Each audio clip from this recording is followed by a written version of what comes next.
교회는 간절히 기도하더라. 오늘 말씀 주일 설교 시리즈 교회와 함께 그 6번째 교회는 간절히 기도하더라입니다.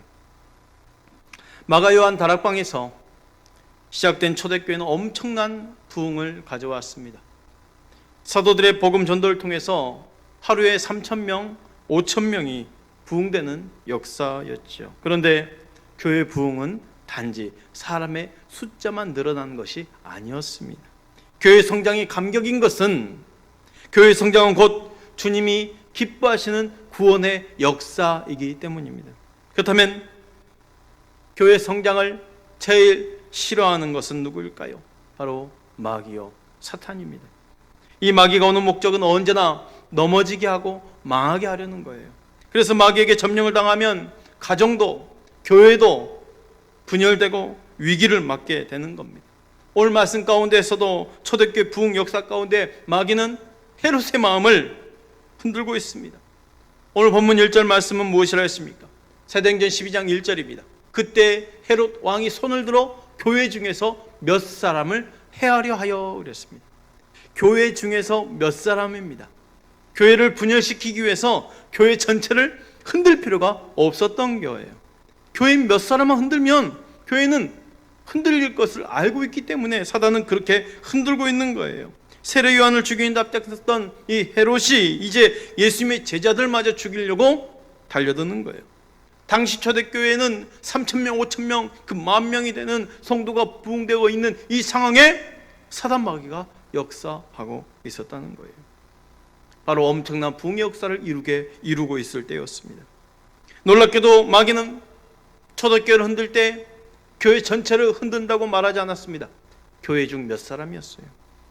마귀는 초대교회 공동체를 흔들기 위해서 단 몇 사람만 흔들면 됐던 거로 생각하고 있었어요. 여러분 가정에서도 교회에서도 마귀는 먼저 약한 사람을 흔들 겁니다. 문제를 일으킬 겁니다.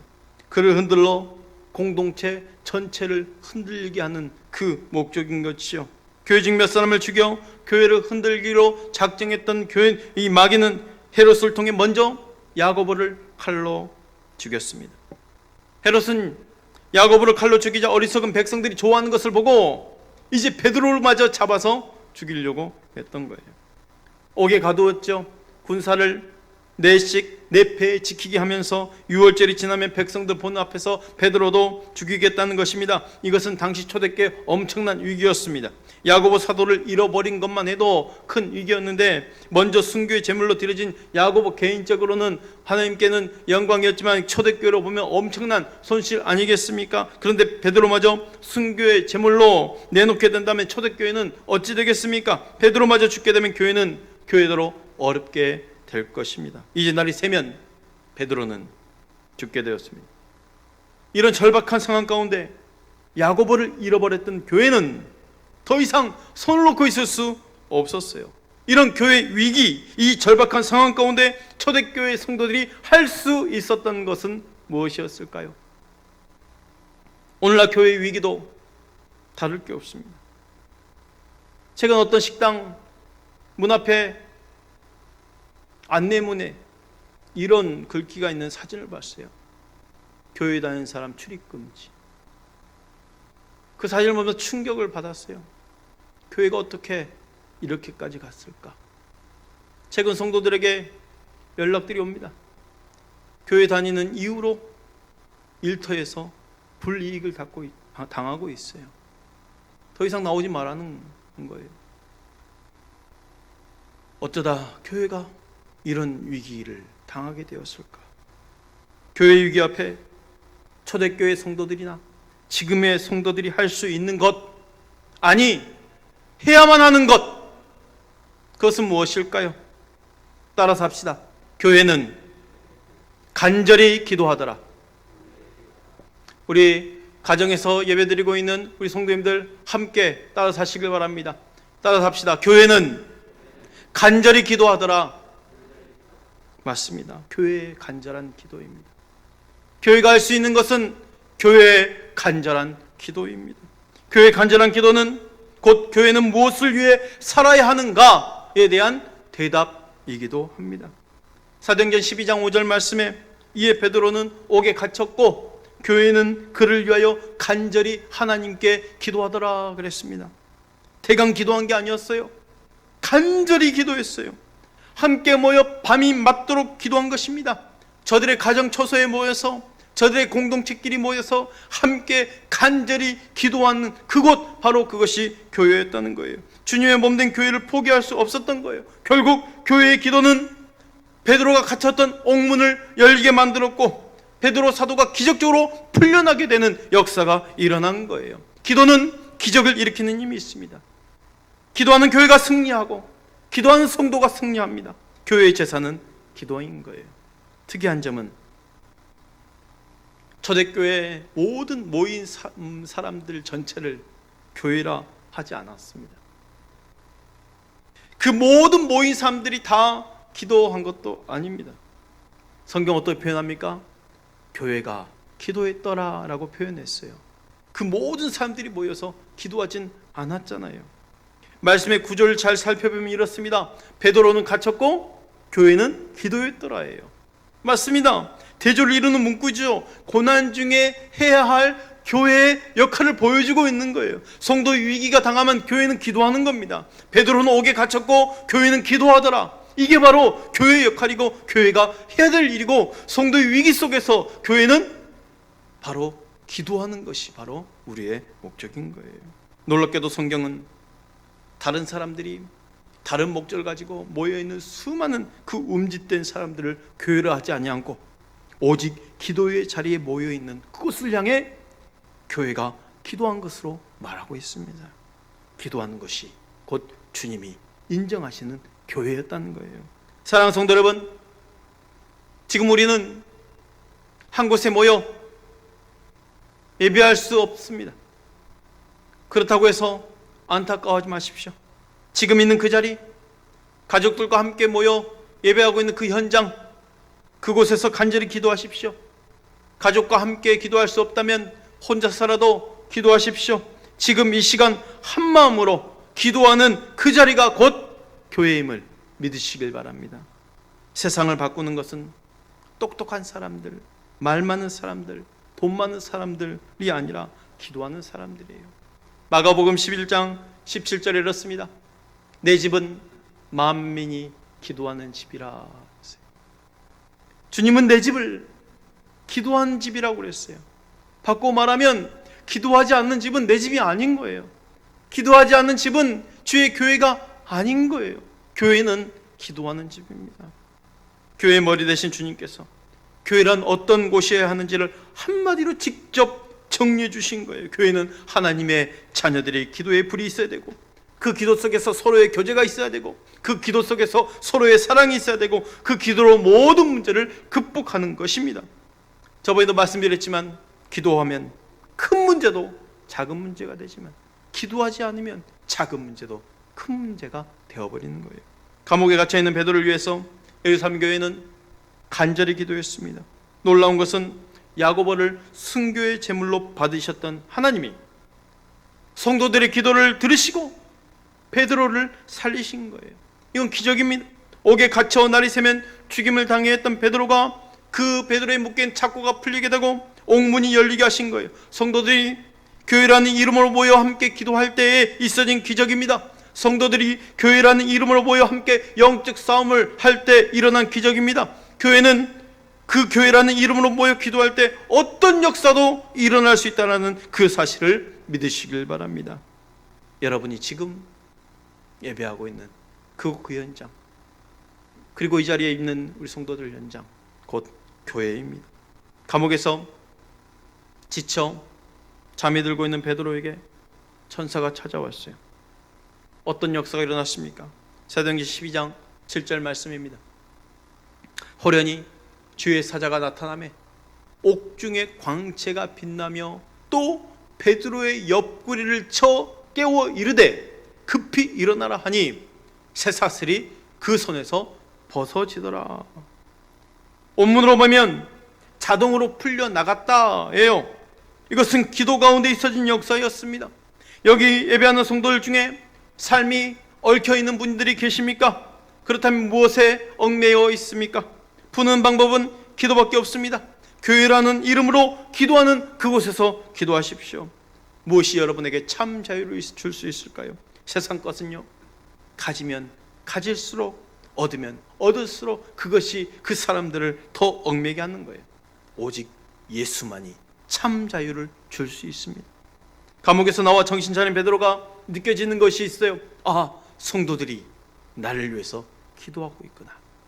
교회가 나를 위해서 기도하고 있구나. 그래서 감옥에 나오자마자 간 곳이 어디입니까? 바로 기도하고 있는 그 교회 현장을 향해서 급히 달려갔어요. 자신이 기적같이 살아나왔음을 알리기 위해서 문을 두드립니다. 다락방 안에서 성도들은 문을 두드리는 소리도 들을 수 없을 정도로 간절히 부르짖어 기도하고 있었어요. 사랑하는 성도 여러분, 교회 가운데에서 여러분은 누구여야 합니까? 우리는 누구여야 할까요? 베드로는 옥에 갇혔고 교회는 하나님께 간절히 기도하더라. 바로 기도하는 그 현장, 주님의 이름을 찾는 그 현장이 곧 우리가 되기를 원합니다. 그 교회가 되기를 원합니다. 나는 믿음이 부족한 사람이야 라면서 합리화해서는 안 돼요. 교회라는 이름으로 모인 그곳에 바로 여러분이 있어야 돼요. 우리 성은교회에 큰 기도 제목들이 있다면 여러분이야말로 그 기도의 현장에서, 그 자리의 현장에서 있어야 한다는 거예요. 두 번째는 기도의 모범입니다. 그러면 베드로가 이 베드로를 위해서 기도했던 내용은 무엇이었을까요? 교회는 간절히 기도했다고 그랬어요. 베드로가 옥에 갇혔어요. 교회는 하나님께 간절히 기도했다고 그랬어요. 그렇다면 저들의 기도의 내용은 무엇이었을까? 이게 지금 궁금한 거예요. 교회라는 이름으로 모인 저들이 생존을 건 기도에서 모범을 삼을 것이 있다는 거예요. 야고보 사도도 참성에 당해 죽었는데 베드로는 살려주시기를 기도했을 거라고 우리는 생각할 수 있습니다. 그러나 12절 이하의 증언을 보면 베드로를 살려주라는 기도도 했겠지만 교회의 기도는 단순히 베드로 사도를 살려주세요, 이 기도만 했지 않았을 거예요. 철동간드 감옥으로부터 구출된 베드로는 곧장 교인들을 자신들을 위해서 기도하고 있는 장소로 찾아갑니다. 문을 두드리는 베드로를 발견한 소녀가 집안에 들어가서 지금 베드로 사도가 와 있어요 했더니 집안에서 기도하고 있는 사람들이 믿질 않는 거예요. 지금 베드로는 감옥에 있는데 왜 여기 있냐고. 지금 기도하고 있는 현장이에요. 지금 베드로 옥에 갇혔고 교회는 간절히 기도했다고 그랬어요. 지금 저들의 기도는 베드로 살려주세요, 풀려나게 해주세요 라는 기도를 만약에 했다라면, 베드로가 지금 문 앞에 와 있다는 것에 대해서 믿지 못하고 있다면 저들의 기도에 대한 믿음이 없는 걸까요? 단순히 베드로 사도 살려주세요 라는 기도만 했을까요? 아닙니다. 저들의 기도는 그 기도가 아니었기에 저들의 믿음 없는 모습이 아니라 바로 유대교 박해 속에서 있는 자신들이 생명을 걸고 주님을 쫓던 사람들이기에, 그들은 진짜 예수쟁이이기에 베드로 말 살려주기만을 기도하지 않았다는 거예요. 어떤 기도였을까요? 베드로를 위해서 간절히 기도하던 그들이 베드로가 사도로 돌아왔던 소녀의 말을 믿지 못했던 까닭은 초대교회 교인들이 이미 했던 그들의 기도의 내용을 보면 그 해답을 찾을 수 있어요. 베드로가 처음 투옥당한 사건이 바로 사도행전 4장입니다.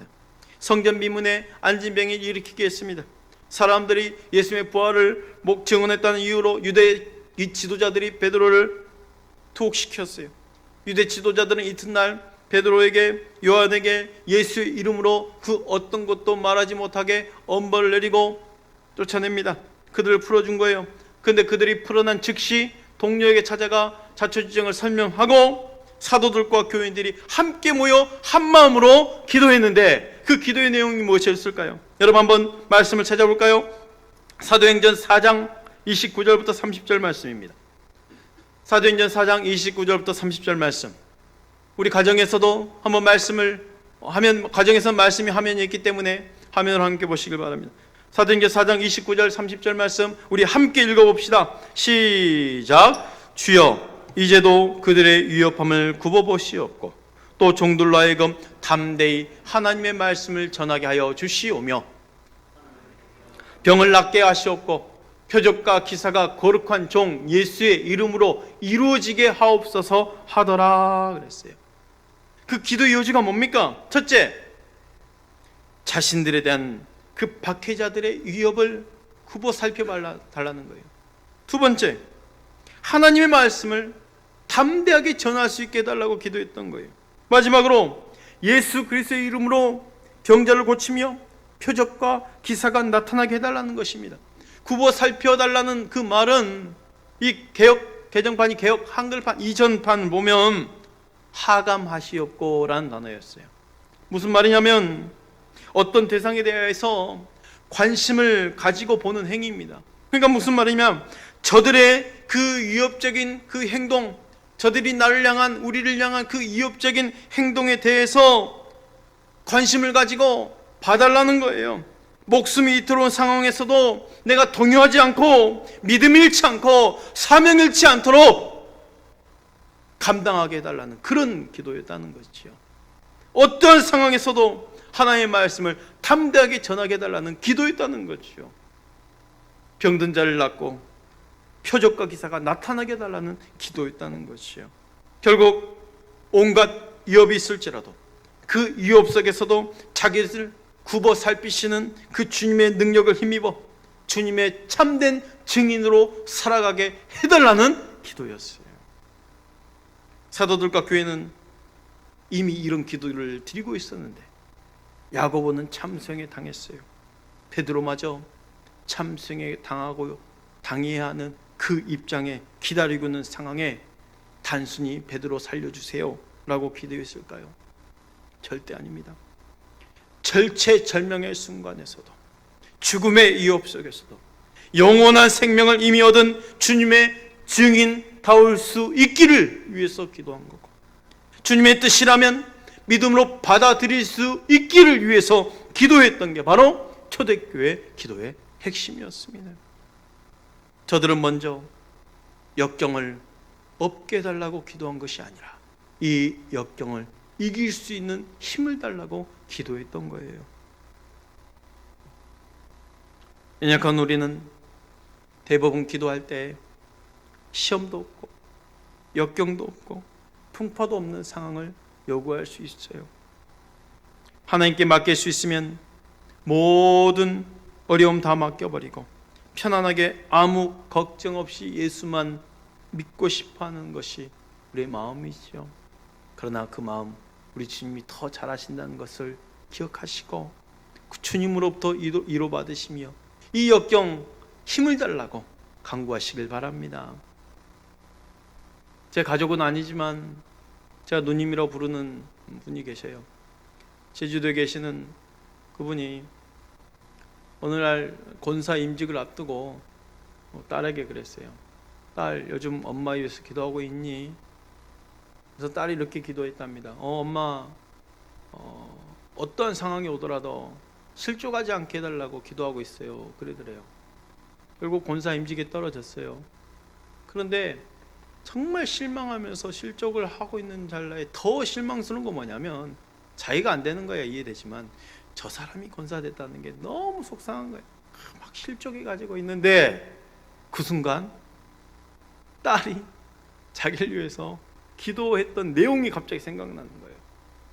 어떠한 상황이 오더라도 실족하지 않게 해달라고 했던 그 기도 내용이 탁 떠오르는 거예요. 이때를 위해서 딸이 이렇게 기도했구나 라는 생각 때문에 다시금 힘을 얻었다고 합니다. 베드로도 마찬가지예요. 참수형을 앞두고 있는 그 다음날 사형수가 그 다음날 사형 집행을 앞두고 편안한 잠을 잘 수 있을까요? 비정상적이죠. 그런데 베드로는 어떻습니까? 천사가 깨우는데 일어나지 않아요. 발로 옆구리를 차서 깨울 정도로 그렇게 고나게 자고 있어요. 다음날 사형을 집행당해야 될 이 사형수가 말이죠. 그렇다면 베드로조차도 하나님 나 살려주세요 라고 그냥 기도하고 끝내버렸을까요? 아니죠. 자신을 살려달라고만 기도하지 않았을 거예요. 야고보처럼 참수형에 당한 상황에 정말 믿음으로 감당하고 받아들일 수 있고 어떤 상황에서도 주님의 증인다울 수 있기를 위해 기도했겠죠. 그는 참수형을 당하기 전날 밤에도 감방 속에서 편안하게 잠을 자고 있었던 것입니다. 사랑하는 성도 여러분, 혹시 여러분 삶에 감당하기 힘든 역경 중에 있는 분들이 계십니까? 역경 앞에서 피하거나 도망하려는 마음을 가지면 신앙으로 승리할 수 없습니다. 역경을 없애달라고 기도하지 마십시오. 이 역경을 이겨낼 지혜와 능력을 달라고 간구하시길 바랍니다. 이런 적극적인 기도는 그 역경을 통해서 하나님을 경험하게 될 뿐 아니라 여러분의 삶에 간증의 축복을 주실 것입니다. 저와 여러분의 하나님은 자유케 하신 분임을 기억하시길 바랍니다. 사랑하는 성도 여러분, 지금 우리는 질병의 위기의 상황 앞에 처해 있습니다. 사회적으로도 활동이 제한되는 그런 어려운 상황 속에서 경제적인 위기도 닥쳐 있습니다. 거기에 교회의 위기까지 지금 처해 있습니다. 그러나 여러분, 그 어떤 상황에서도 피하지 마시고 그 상황 속에서 하나님은 당신의 뜻을 이루시고 우리를 새롭게 빚으신다는 것을 기억하십시오. 참된 믿음은 어떤 상황이든 그 주어진 상황을 피하는 것이 아니라 그 상황을 믿음으로 받아들이는 것입니다. 그리고 이렇게 기도하는 거예요. 주여, 지금을 이겨낼 힘을 주시옵소서. 세 번째로, 기도의 응답은 오직 예수 그리스도가 배경이 되어야 된다는 거예요. 초대교회 똑같은 문제 앞에서 교회 성도들은 누굴 잃어버렸습니까?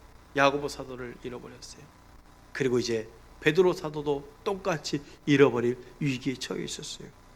야고보와 베드로가 이 지금 참생을 당하는 그 상황이 지금 기록되어 있습니다. 야고보와 베드로를 비교해서 기록해 놓은 거예요. 그 이유가 뭘까요? 똑같은 날, 똑같은 갈릴리에서 똑같이 주님의 부름을 받았어요. 그들의 직업 역시 똑같이 어부입니다. 나이도 비슷합니다. 이후 3년 동안 그들은 주님께서 부활 승천하시기까지 주님의 똑같은 제자로 밤낮 함께 살았습니다. 주님의 부활 승천하신 뒤에 본문의 시점에 이르기까지 두 사람 모두 주님을 위해 똑같은 그들의 삶을 바쳤습니다. 말하자면 그들의 삶 사이에 차이가 없다는 거예요. 야고보와 베드로가 지금 차이가 없다는 거예요. 그런데 야고보는 헤롯 아그리빠에 의해서 칼에 비참하게 참수를 당했고, 베드로는 사형 집행 바로 전날 풀려나버렸어요. 극적으로 구출되었단 말이죠. 이 둘에게 처한 이 처사가 공평하지 않은 거예요. 왜 주님께서는 당신만을 위해 살던 야고보가 참수형을 당하게 내버려 두셨고 베드로는 구출해 주셨을까? 베드로가 옥에 갇힌 근본적인 이유가 무엇입니까? 자기 욕망을 위해서 거짓이나 불의를 위해서 갇힌 게 아니지 않습니까? 주님의 부활을 증언하시고 또 죽음을 깨닫고 부활하신 그리스도 하나님의 아들이심을 증언했기에 예수님을 못 박아 죽인 유대교인들의 반발을 일으켰기 때문에 지금 감옥에 갇힌 거예요. 그런데 십자가에 못 박혀 돌아가신 예수님이 부활하셨다는 그 증언 때문에 투옥되었던 베드로가 바로 그 주님에 의해서 철동 같은 감옥에서 구출이 되었어요. 주님께서 베드로를 그 감옥에서 구원해 주심으로 말미암아 당신께서 부활의 그 증인을 친히 증명해 주신 거예요. 베드로를 구출함으로 말미암아. 야고보는 어떻습니까? 그 역시 자기의 허물 때문에 갇혀서 참수된 게 아니에요. 부활하신 주님의 증인으로 살다가 화를 난 거예요. 부활하신 주님의 그 부활을 증언하다가 투옥된 베드로를 구원해내듯이 부활을 증언하다가 참생을 당한 이 야고보를 육체의 죽음이란 그 강음에게서 영원히 건져내 주셨으면 두말할 나위가 없습니다. 따라서 오늘 본문은 부활하신 주님께서 당신의 백성을 이 세상에서는 물론이요 이 세상을 떠난 뒤에도 당신의 영원한 생명으로 능력으로 영원히 책임져 주심을 우리에게 확인시켜 주시는 그 사건을 동시에 기록한 거예요. 여러분, 카메라 촬영 기법 중에 아웃포커싱이라는 게 있어요. 배경을 흐릿하게 하고 내가 나타내고자 하는 것을 윤곽을 확 두드러지게 만듭니다. 배경이 흐려지게 되니까 더 뚜렷하게 되죠. 반대는 인포커싱이겠죠. 그런데 인포커싱이라는 단어 자체가 없어요. 인포커싱, 아웃포커싱 다 아웃포커싱이라는 단어로 외치게 됩니다. 문제는 뭐예요? 어떤 것을 배경으로 삼아서 뚜렷하게 만들 것인가? 이 뚜렷하게 만드는 이것이 더 중요하잖아요. 만약 오늘 본문의 배경이 이 야고보나 베드로의 그 인생의 배경이 이 세상이었다면 얼마나 억울한 인생입니까? 그러잖아요. 아니 그렇게 주님의 증인되어 살다가 참수를 당하고, 베드로가 그 구출당했다고 해서 천년만년 살 것도 아니고 그도 결국 십자가에 거꾸로 못 박혀 순교했는데, 만약 그들의 인생의 배경을 이 세상에 살고 있는 것으로 배경을 둔다면 그 인생 억울한 인생 아니겠습니까? 그러나 오늘 본문의 야고보와 베드로의 인생의 배경은 이 세상이나 인간이 아니라 부활하신 예수 그리스도였기에, 다시 말하면 주님을 자기 인생의 배경으로 삼은 사람들이었기에 그들은 어리석은 사람이 아니었다는 거예요. 불쌍한 사람이 아니었다는 거예요. 부활하신 주님께서 자기 인생의 배경이심을 믿었기 때문에 부활하신 주님께서 자신의 배경이신 한 주님을 위해 설령 참수형을 당한다 할지라도 주님께서 육체란 그 죽음의 감옥으로부터 자신을 영원히 건져 주실 것임을 추호도 의심하지 않았던 것입니다. 하얀 옷을 입은 모델이 하얀 배경 앞에 서 있진 않겠죠. 만약에 하얀 배경 앞에 하얀 옷을 입은 그 모델이 서버린다면 자신을 죽이는 행위예요. 그 배경 앞에는 도드라지게 색깔이 진한 옷을 입는 게 맞습니다. 우리 인생도 마찬가지예요. 고작 몇십 년 끝나버릴 그 유한한 인생 앞에 유한한 자기 자신이 유한한 세상의 것에 자기 인생의 배경으로 삼아버리면 결국 자신을 죽이는 것밖에 되지 않아요. 우리의 인생의 배경을 어떻게 둬야 되겠습니까? 영원히 부활하신 그 예수님 앞에 둔다면 결코 우리는 어리석은 인생이 되지 않는다는 거예요. 오직 우리의 배경이 되실 분은 예수 그리스도이심을 믿으시길 바랍니다.